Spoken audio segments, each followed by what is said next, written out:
नमस्कार रसिक हो. आज मी घेऊन येत आहे आयुष्यावर लिहिलेला माझा एक लेख. लेखाचे नाव आहे वाचून राहिलेले पान. आयुष्याच्या पानापानावर काय लिहिले जाते ते दिवसेदिवस वाचून होतेच असे नाही.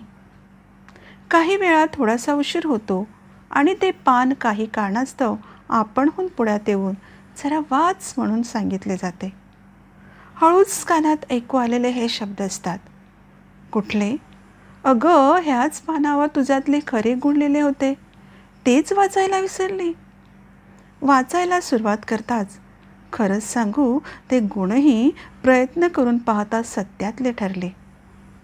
वाचूनही राहिलेले पान ते होते, कारण पुसट असे ते वाचले गेले होते.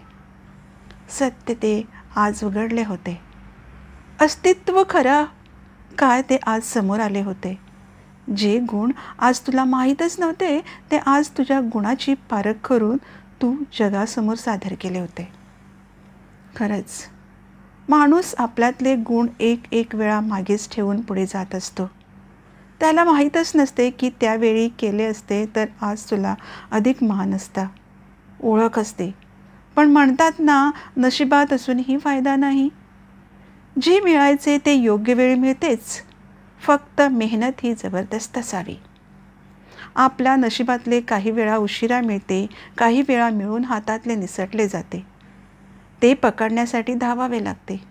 बाकी आयतं खाणं हे आरोग्य बिघडते हे सत्य आहे. कारण अंगाला कधी त्रास दिला जात नाही, मग पचन होत नाही. तसेच मेंदू हुशार असूनही त्याला वापरता आले नाही तर वाचूनही न वाचल्यासारखे आपले जीवन असते. अशाच ह्या पानाला जर जागे केले तर सारे मिळत जाते. पण त्यात ही पान फाडण्याची प्रयत्नही असतो. कारण पेनाने ओरबडून टाकणारे शब्दही त्या पानावरच्या लिखाणात येतात.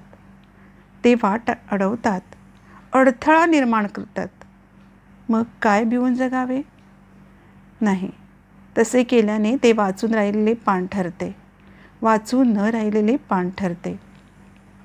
कितीही त्रास होऊ द्या, विजय मिळवण्याचा प्रयत्न हे फळ देतात, ह्यात काहीच चुकीचे नाही.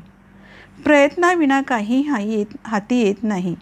बिना प्रयत्नाशिवाय राहिलेले पान म्हणजे वाचून राहिलेले पान असते.